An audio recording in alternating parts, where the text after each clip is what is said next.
Another day, another AI model. Welcome back to the Idea Supply Chain, where we take a look at where ideas come from and what makes those ideas valuable. In today's big news, Meta has announced Llama 3.1. Now, it doesn't seem like a huge upgrade, but it's important for a few different reasons, actually. So, first of all, in the benchmarks, which are basically tests that AI companies will run against their models to kind of evaluate across a similar spectrum. The largest Llama 3.1 model is actually outperforming both GPT 4.0 and Anthropic's Claude 3.5 Sonnet. And this is really big because Llama is open source. Meta decided to go ahead and open source, their AI models. And that is a big deal because suddenly people have a lot more capability to do things like fine tuning and substitute in their own kind of restrictions on these models. And this is a really big deal in AI history, I'm pretty sure, because, suddenly open source AI developers have the ability to work with flagship products. And that opens up a whole new host of capabilities.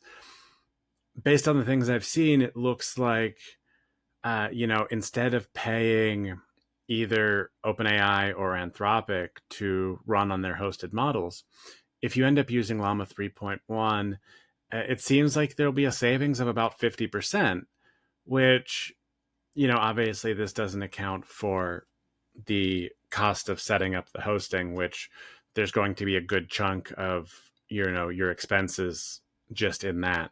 As somebody who has launched a lot of really early stage products that ended up not going anywhere, this is something you definitely want to consider because you could spend, hundreds and hundreds of dollars hosting per month and never get anywhere near the traction you need in order to actually see these savings. But assuming that you've deployed it out and are doing a large enough scale to where the actual cost of running on the machinery is minimal, you end up paying less, about 50% less for the actual inference.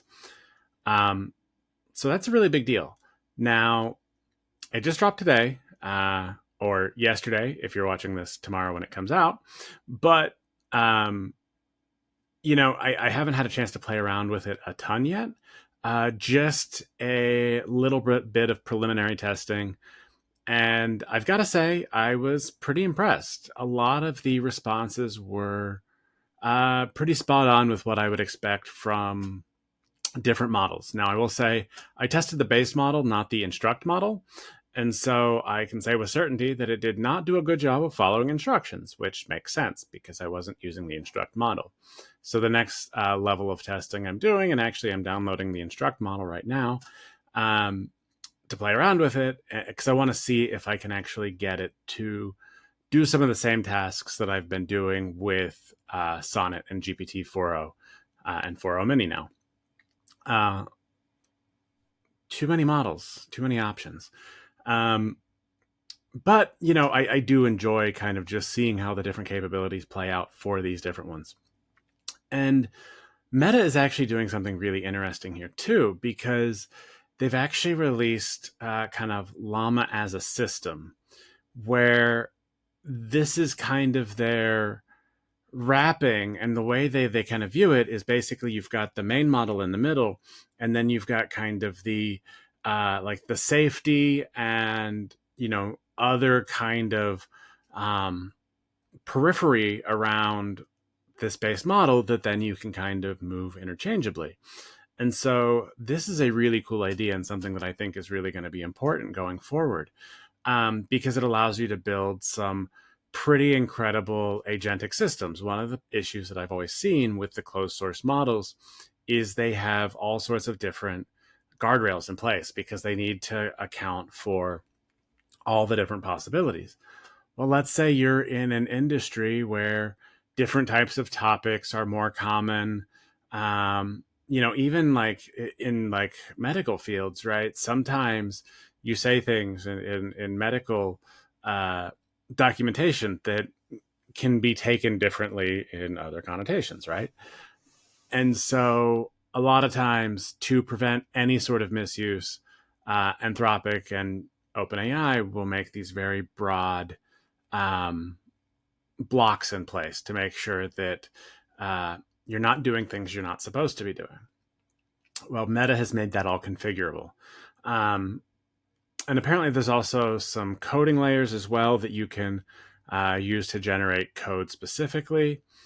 And again, haven't played with all of it yet, but I'm really excited to because this honestly seems just like an absolute huge breakthrough to me. There are so many different possibilities running through my head right now as to what these new capabilities could unlock. Um, I also really want to play around kind of fine tuning some of these too, because I think there's a really good market for fine tune models around very specific applications. And, there has been a lot of research to show that if you can actually use bigger models to train smaller ones and basically say, hey, this is how you take this input and create this output. And then you use that as an example to show the smaller model. And then you end up getting the same results at a lower cost. So I'm really interested to see if this is something that is possible by kind of like fine tuning some of these like smaller Llama 3.1 models. Um, Also, have to say, this is really funny to me too, because if you look at kind of the numbering conventions, right? So you go from like GPT-3 to GPT 3.5 to GPT-4 to GPT-4o to GPT-4o mini. And so we're kind of going on weird progressions, right?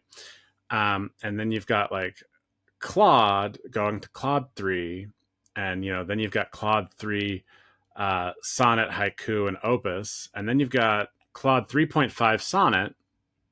Um, but anyway, at least you're still doing kind of these half level jumps, from 3 to 3.5. Uh, and Llama's out here dropping the 3.1. Doesn't seem like a big step, but if you look at the actual capabilities, it's a huge step up from Llama 3.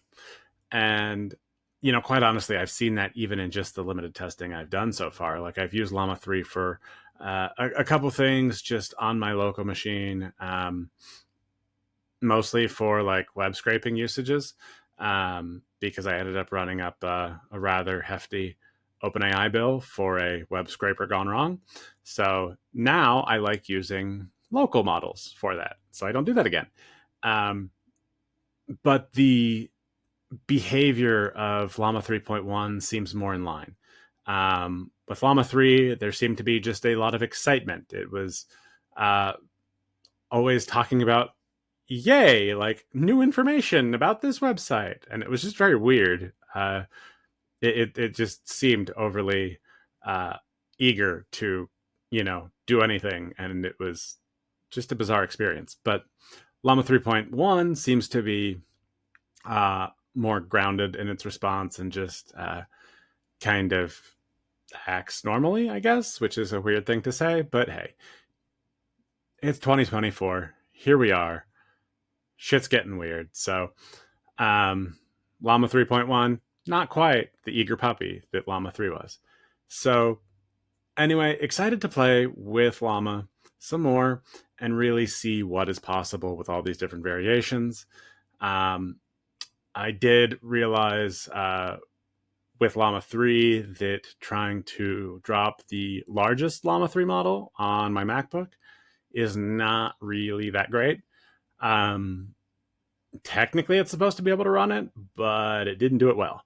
So back to the smaller, I think Llama 3 is a 7 billion parameter model, and then Llama 3.1 is 8 billion.